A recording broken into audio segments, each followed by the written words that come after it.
Hello दोस्तों, welcome to my YouTube channel GM teaching. चलिए दोस्तों, हम लोग आज जानते हैं हाई स्कूल के मैथ, यानी कि आज हम लोग जानेंगे किस चैप्टर से कितने अंक का प्रश्न पूछ सकता है हम लोग का यूपी बोर्ड में। यही आज हम लोग देखेंगे। चलिए वीडियो को स्टार्ट करते हैं। वीडियो स्टार्ट करने से पहले आपसे एक छोटी सी रिक्वेस्ट है कि अगर आपको वीडियो अच्छे लगे तो प्लीज लाइक कर दीजिएगा और अपने दोस्तों में शेयर कर दीजिएगा।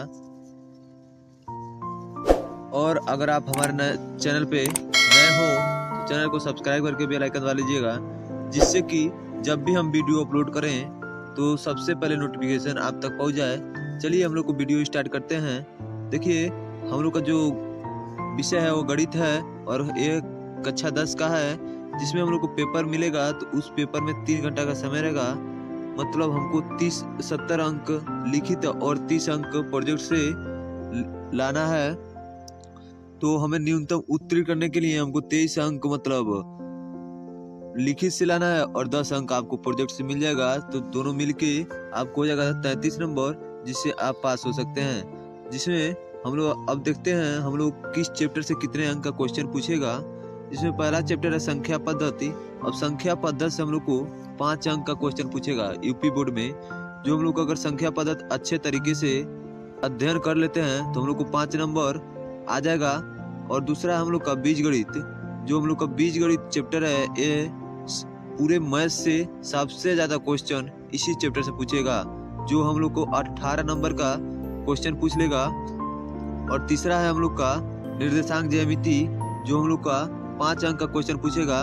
अगर हम लोग निर्देशांक ज्यामिति को अच्छे से पढ़ लेते हैं और उससे ज्ञान अर्जित कर लेते हैं तो हम लोग को 5 नंबर वो भी हम लोग ले लेंगे। और चौथा है हम लोग का ज्यामिति, इसमें हमारा 12 नंबर का, यानी कि पूरे मैथ में दूसरा नंबर पे इसी चैप्टर से प्रश्न उठाएगा, जिसमें हम लोग को 12 नंबर मिलेगा।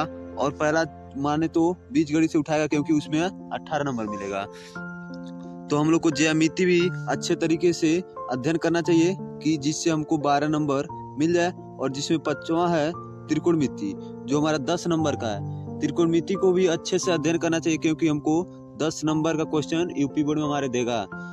और हम लोग को 6वां है मेंसुरेशन, इसमें भी 10 नंबर का क्वेश्चन मिलेगा। हम लोग इस 5 नंबर का जो है इसको 9 तैयार करके हम लोग 10 नंबर का जो तैयार है, जो क्वेश्चन 10 नंबर का आएगा यूपी बोर्ड में, उसको हम लोग तैयार करें तो और अच्छा नंबर मिल जाएगा हम लोग को।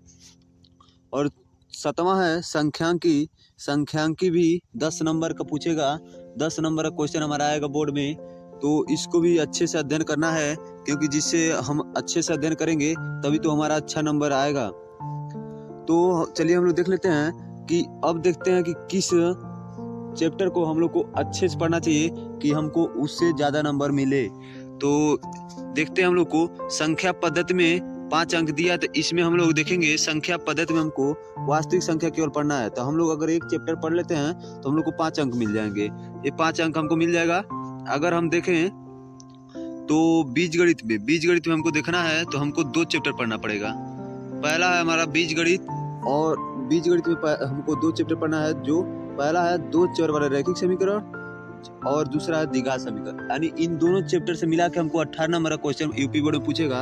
अगर हमको 18 नंबर लाना है तो हमको इन दोनों चैप्टरों को अच्छे से अध्ययन करना पड़ेगा। जिसमें पहले में 2 चर वाले रैखिक समीकरण में हम लोग को 3 विधि पढ़ना रहता है, प्रतिस्थापन विधि, विलोपन विधि और वृत्त गुणनखंड विधि। ये तीनों अगर जान गए तो हम लोग को मान लीजिए 9 अंक का पहले चैप्टर में, 9 अंक का दूसरा चैप्टर से क्वेश्चन पूछ सकता है। तो जिसमें हम लोग अगर 3 विधि जान गए तो 9 अंक हमको मिल सकता है। और दूसरा द्विघात समीकरण में, अगर द्विघात समीकरण हम लोग निकालना जान गए तो हमको 9 नंबर इसमें मिल जाएगा। मतलब ये 2 चैप्टर तैयार कर लें तो हम लोग को 18 नंबर का क्वेश्चन हो जाएगा तैयार। अब हम लोग देख लेते हैं निर्देशांक ज्यामिति, जिससे हम लोग को 5 अंक का प्रश्न पूछेगा यूपी बोर्ड में। तो इसमें केवल हमको एक चैप्टर पढ़ना है, जिसमें है पहला रेखा, यानी कि द्विविमी। अगर इसको हम लोग जान गए तो 5 अंक हमको मिल जाएगा। इससे अच्छा तो कोई नहीं है, क्योंकि एक ही चैप्टर पढ़ना है, उसमें 5 अंक मिलेंगे। चौथा देखा जाए तो ज्यामिति में हम लोग को 12 अंक मिलेंगे। लेकिन इसमें हमको त्रिभुज, एक चैप्टर त्रिभुज और दूसरा चैप्टर हमको रचनाएं पढ़ना है।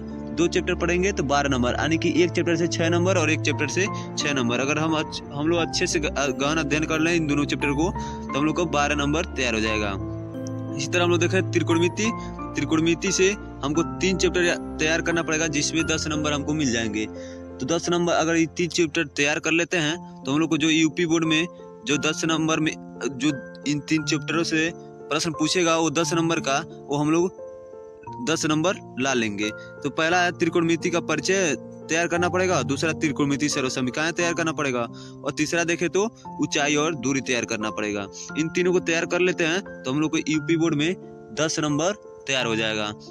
अब देखें छौंगा, तो छौंगा है हम लोग का मेंसुरेशन। मेंसुरेशन को अगर हम लोग अच्छे से पढ़ लें तो हम लोग को 10 नंबर मिल जाएगा, जिसमें पहला है वृत्तों से संबंधित क्षेत्रफल ज्ञात करना होगा, और दूसरा पृष्ठीय क्षेत्रफल और आयतन।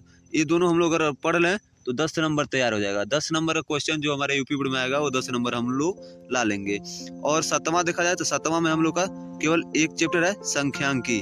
तो 7वां में हम लोग का केवल एक चैप्टर है संख्यांकी, जो हम लोग को केवल इसमें 3 फार्मूला रहता है जो हम लोग को 10 नंबर ला देगा। तो पहला होता है कि मतलब माध्य, और दूसरा होता है माध्यिका, और तीसरा होता है बहुलक। अगर हम लोग इसको अच्छे से गहन अध्ययन कर लिए तो हम लोग को 10 नंबर यूपी बोर्ड में ये ला देगा। तो हम लोग को अगर अच्छे से अध्ययन कर लिए केवल संख्यांकी और इस चैप्टर को मतलब दूसरा चैप्टर बीजगणित को, तो हम लोग अगर अच्छे से अध्ययन कर लिए तो हम लोग वैसे ही पास हो जाएंगे। अगर पास होने के लिए नंबर लाएं तो 18 नंबर का ये है बीजगणित वाला, और संख्यांकी 10 नंबर का, तो हम लोग को दोनों को मिला के 28 नंबर हो जाएगा। लेकिन हम लोग को अगर अच्छे नंबर लाना है तो सभी को अच्छे से गहन अध्ययन करना पड़ेगा। चलिए आज के लिए बस इतना ही, मिलते हैं अगले नेक्स्ट वीडियो में, तब तक के लिए जय हिंद दोस्तों।